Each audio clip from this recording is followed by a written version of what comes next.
Hello दोस्तों, मैं अमर। आप सब कैसे हैं? Welcome to my YouTube channel Amar technical ES पर बहुत बहुत स्वागत है आप सभी का। तो प्रिय छात्रों, हम लोग देख रहे थे कोविड-19 की वजह से कक्षा 10 का यानी कि कक्षा 10 का जो सिलेबस था 2021 और 22 का। तो प्रिय छात्रों, कोविड-19 की वजह से कुछ पाठ्यक्रम काट भी दिए गए थे। तो हम हमारे जो प्रिय छात्र हैं आगामी परीक्षा देना चाहते हैं और पूर्ण रूप से तैयार भी नहीं हैं।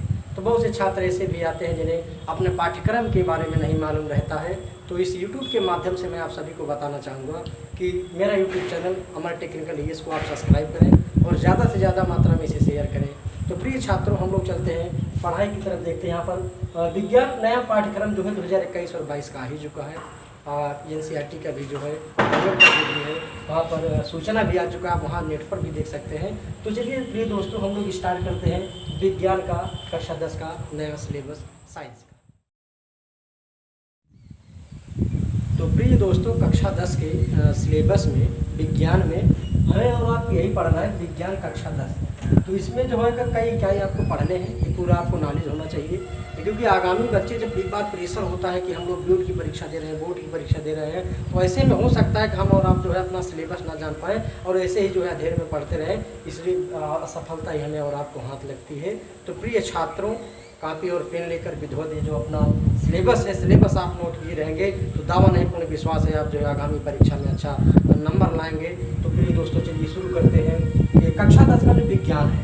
प्रिय छात्रों, कक्षा 10 का जो विज्ञान है, विज्ञान में इसमें गाइडलाइन जारी की गई NCERT की तरफ से कि बच्चों के लिए जो है कुछ प्रतिशत जो है कोविड-19 की वजह से काट दिए गए हैं विज्ञान के सिलेबस में से।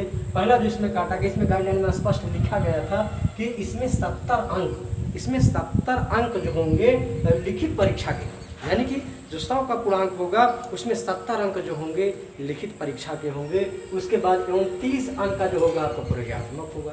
यानी कि पूरा पार समझते हैं 100 में से जो आपका 70 होगा वो पूरा लिखित परीक्षा देना होगा, पेपर देना होगा।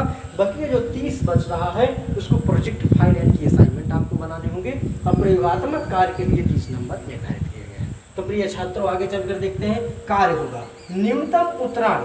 न्यूनतम है उत्तरायण जो है, यानी कि आपको पास कितने पर होना है, मार्क्स कितने लाने हैं, तो कम से कम आपके 23 अंक तो आने ही चाहिए। क्योंकि आगामी परीक्षा की बोर्ड की आप जान लीजिए कुछ ही लोग प्रमोट, बहुत जिनकी तो प्रमोट हो गई बल्ले बल्ले, और जिनकी नहीं प्रमोट हुई वो आगामी परीक्षा के लिए पूर्ण रूप से एकदम तैयार हो जाए, क्योंकि उनको लड़ाई लड़ना ही है, लड़ना है।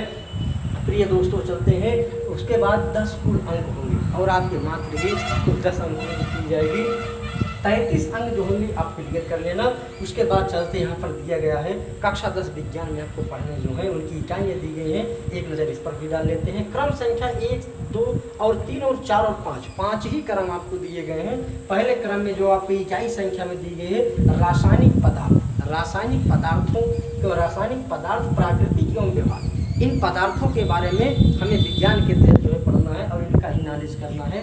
इस रासायनिक पदार्थ जो होते हैं कौन से अवयव होते हैं, कौन से नहीं होते हैं, ये सीधा साधा हम जान सकते हैं। क्या एक में हमको रासायनिक पदार्थ के बारे में ही अध्ययन करना है। प्रिय छात्रों, आगे चलते हैं। इकाई 2 में दिया गया है जैव जगत, और इसको एक नाम से कई बुक में भी लिखा रहता है। कुछ बच्चे भ्रमित हो जाते हैं, सर ये हमने क्या लिख दिया, हम तो जान ही नहीं पा रहे हैं जैव जगत क्या है। तो जैव जगत को हम लोग कहीं बुकों में भी लिखा देखने को मिलता है, जैव प्रक्रम भी लिखा रहता है। तो आप इसमें कोई घबराने की बात नहीं है, जैव जगत को जैव प्रक्रम भी कहते हैं। इसको हमें और आपको इकाई 2 में पढ़ना है। तो प्रिय छात्रों, मैं आपको बता दूँ जैव जगत जैव प्रक्रम जो है ये बायोलॉजी का चैप्टर है। विज्ञान के अंदर बायोलॉजी का चैप्टर जोड़ा गया है, इकाई 2 कहा गया।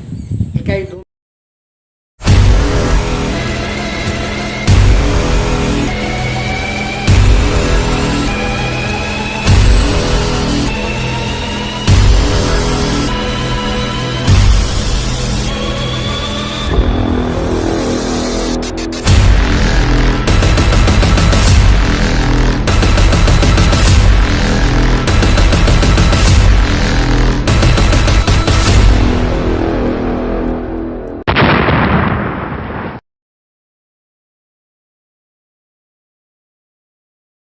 में ही आपको बायोलॉजी के चैप्टर पढ़ाए जाएंगे। और तीसरा क्रम चलते हैं। तीसरा क्रम में एक तीसरा जो आपका इकाई है अपवर्तन।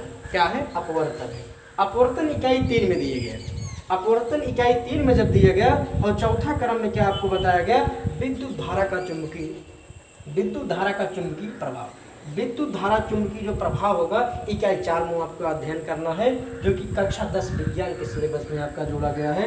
कोविड-19 का संशोधन सिलेबस आया है प्रिय छात्रों। तो आगे चलते हैं, कक्षा ये जो 5वीं वाला क्रम दिया गया है प्राकृतिक संसाधन के बारे में। हम और आप प्राकृतिक के जो संसाधन इनका उपयोग कैसे करते हैं, इनकी उपयोगिता कैसे करते हैं, इन संसाधनों के बारे में बताया गया। इसको इकाई 5 में हमें आपको पढ़ना है प्रिय छात्रों। इन सभी इकाइयों को हम और आप मद्देनजर देखते हुए एक बार ध्यान दे देते हैं, एक इकाई से कितने नंबर हमें आप और आपको हल करने के बाद प्राप्त होते हैं। तो इकाई 1 से रासायनिक पदार्थ के व्यवहार में हमें और आप 20 नंबर मिलेंगे। कितने मिलेंगे? टोटल 20 नंबर मिलेंगे। उसके बाद जो जैव जगत एवं जैव प्रक्रम है, बायोलॉजी का चैप्टर जोड़ा गया है, इकाई 2 में आपको 20 नंबर इसके भी प्लस किए जाएंगे। तो 20 और 20 को जब हम मिला लेते हैं तो आपसे और सी बात है, जान ही रहे 40 हो ही जाता है। तो प्रिय छात्रों, तीसरे इकाई पर जब चलेंगे, अपवर्तन का नाम दिया गया है, यानी कि जैसे इकाई 3 पढ़ेंगे इसको मात्र और मात्र परीक्षा की दृष्टि में 12 नंबर ही पूछा जाएगा। हमें और आपको बढ़िया से मेहनत कर लेना है। 12 नंबर में से कितना कम है? 10 तो लाना ही लाना। तो प्रिय छात्रों, चौथे क्रम पर जब चलेंगे, विद्युत धारा का चुंबकीय प्रभाव जो होगा इकाई 4 में आपको पढ़ना है। इसमें 13 नंबर पूछे जाएंगे, यानी कि 12 और 13, 20 और 20, 4 क्रम हमने आपको बताया। और उसके बाद 5वें पर चलते हैं, प्राकृतिक संसाधन।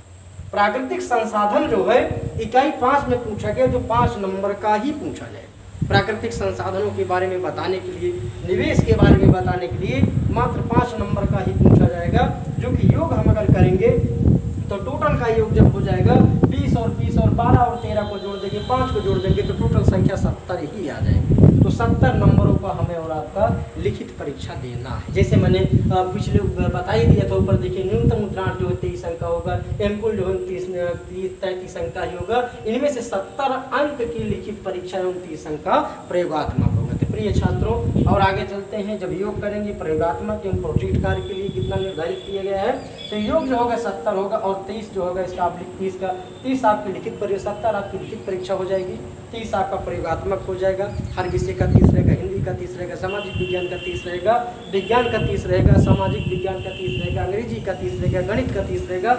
ऐसे करके आपको प्रोजेक्ट बनाने हैं। जब टोटल संख्या 70 में 30 हम प्लस कर देंगे तो टोटल संख्या आपको 100 प्राप्त हो जाएगी। तो 100 आपके पूरे टोटल नंबर हुए। तो हमने आपको ज्ञात ही करा दिया। आपके कोविड-19 की वजह से कुछ सिलेबस काटे गए हैं, यानी कि 100 में से 30% काट ही दिए गए हैं। तो ये न्यू सिलेबस पैटर्न है 2021 और 22। प्रिय छात्रों, किसका है?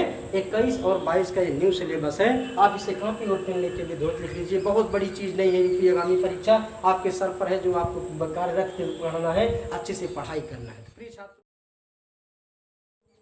पहला चैप्टर था। अगले वीडियो में आपसे मिलेंगे, बायोलॉजी के बारे में चर्चा करेंगे। दूसरे दिया गया है जैव जगत। जैव जगत और प्रक्रम में आपको कितने पढ़ने हैं, अगले वीडियो में आपको भली भांति बता देंगे।